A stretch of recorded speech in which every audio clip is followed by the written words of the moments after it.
Hey guys, it's Pliskin here. Today I'm going to be showing you how I clean my M1A. There's tons of different ways to clean one of these, but I'm going to show you all how I clean mine.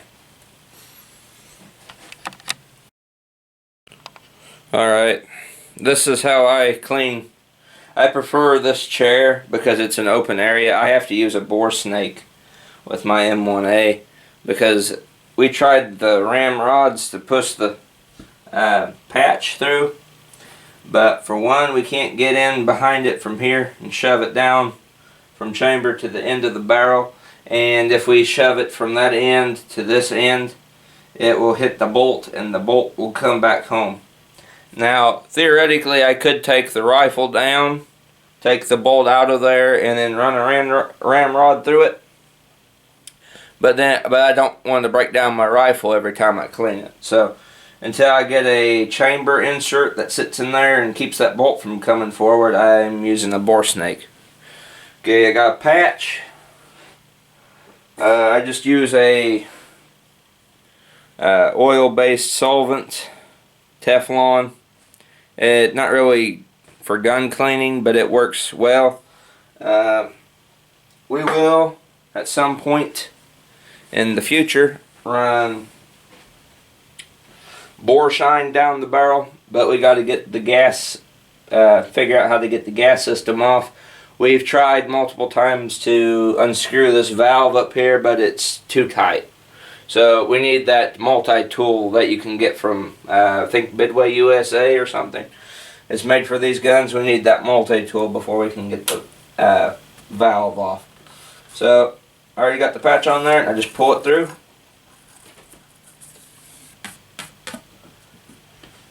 And of course it goes flying across the room, but that's to be expected.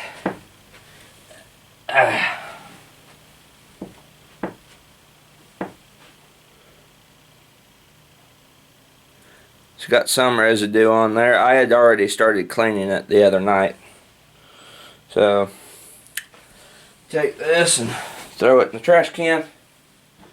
Now you'll see why I prefer an open space like this for my M1A, because you gotta pick the rifle up, tilt it downward, and run that bore snake back down through. I like to get it started like that, already halfway in there, so that way when I put the patch on, the patch won't risk falling out of the little holder down here as I pull it through. So just spray some oil on the next patch here.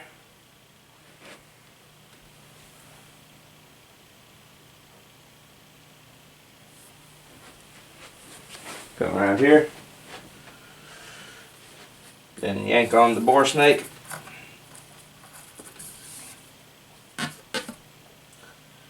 Comes right off. The patch comes off as soon as you pull it out. That time it went right into the trash can. Alright. I usually do a pattern of 2 wet and 1 dry. Just helps get the gunk out. This is my method. There are several other methods. I've seen several other videos of how guys clean theirs until the powder residue and carbon buildup in the barrel is very, very little. This gun does not get very dirty. Very easy to clean as compared to other rifles like my 243 and Mauser. You shoot about 30 or so rounds through either of them. The barrel is, like, you pull those rags out, there's no white on the rags at all. The little patches, there's no white on them at all on the bolters. Just using this as an example. But for this doesn't get as dirty as the bolters, and that's mainly due to the gas system up here. Alright, so that's that step. Now I'll show you what I do when I take it down and clean it. Alright, I've got my rifle completely broken down. And now I basically just start wiping carbon off of the metal parts. I really don't use any like oil. I don't ever take this and spray it down with oil, or the bolt. I don't ever just hose it down with oil, or the inside of the receiver, the recoil spring. I don't really use any oil on those. The only, I guess, solvent, if it's, well, I don't know if it's considered a solvent, but it's grease is what I use. But I use it on this roller here for the bolt. Alright, well, let y'all look, get a close-up look of the bolt here. See, it's got all that powder, well, not powder, brass residue from the cases. And it's got like a little ring around it there. You may not be able to see it because I can't look at the screen of the camera right now because it's to my left. But it's got all that brass residue from where it's been hitting those cases and putting them into the chamber and then firing them and all of that. So what I usually do with the brush is I just start rubbing it with a toothbrush.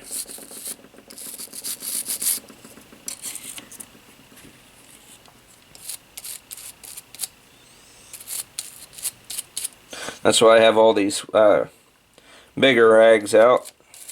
All these big rags out, so that way all the crap I'm wiping off the bolts and all these other parts goes onto the rags down here.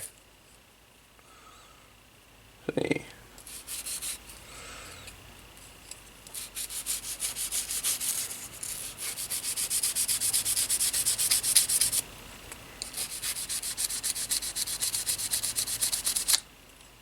That will never come off, I doubt, but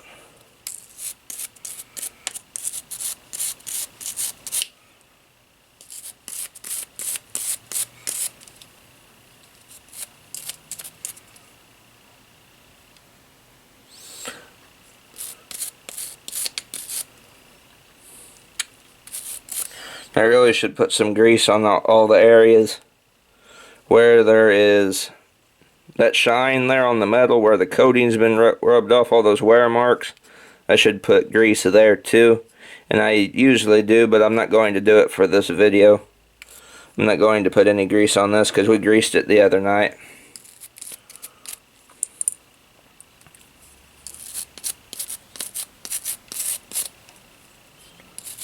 Now look at that bolt face.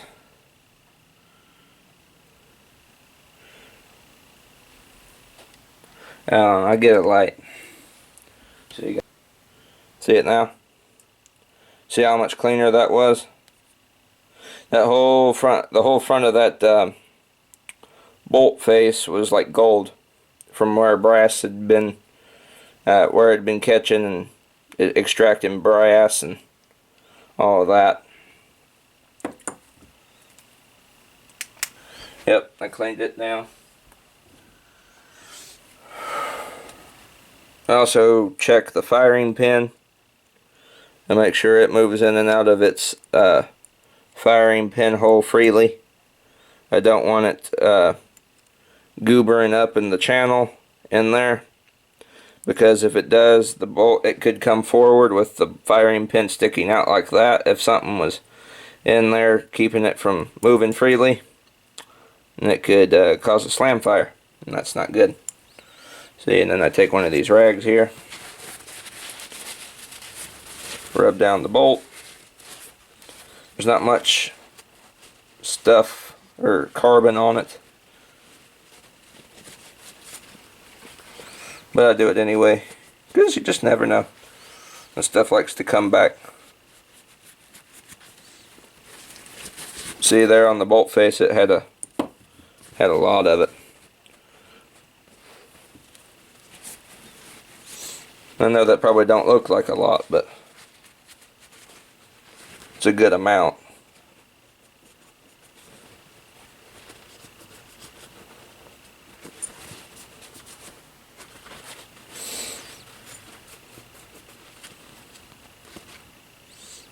Alright, and that's about all I do for the bolt, other than putting grease on the areas where it's where there's shiny spots from where it's been contacting steel. Set that there. Next I move on to the recoil spring. I just rub it with a cloth too.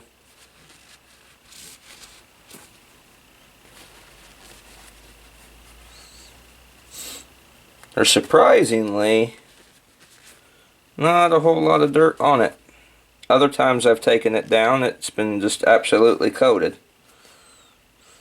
As you can tell, there is some carbon buildup, but I don't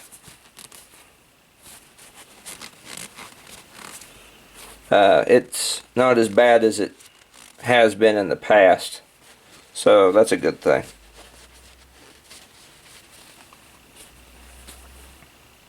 There's been times where I've wiped this down and the whole rag would be black from where I'd been sitting here doing this. So not much build up on the spring, that's a good thing. Alright, next is the op rod.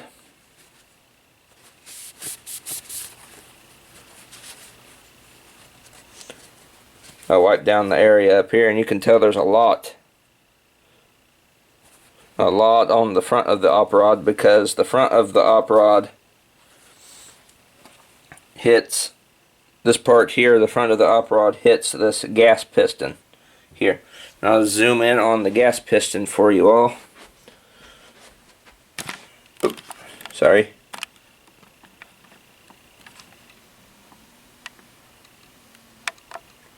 The gas piston there. Now I will zoom in like this when I get to clean it.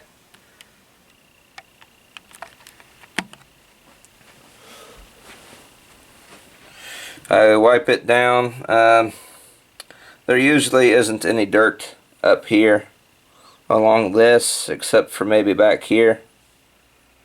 Dirt or grime, carbon buildup, burnt powder, horse shit, whatever you want to call it. Yeah, see, up here, because when that's in that channel, it rides all the way back here, and then the smoke or powder that didn't get burnt up from it falls on that.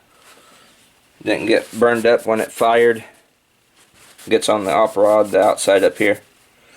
Not as much as say down there by the face. Quite a bit, but not a whole lot.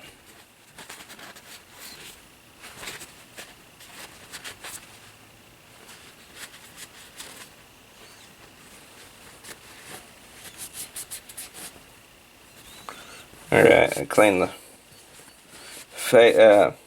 op rod down here a little bit more. Man, there's a lot of gunk coming off of it.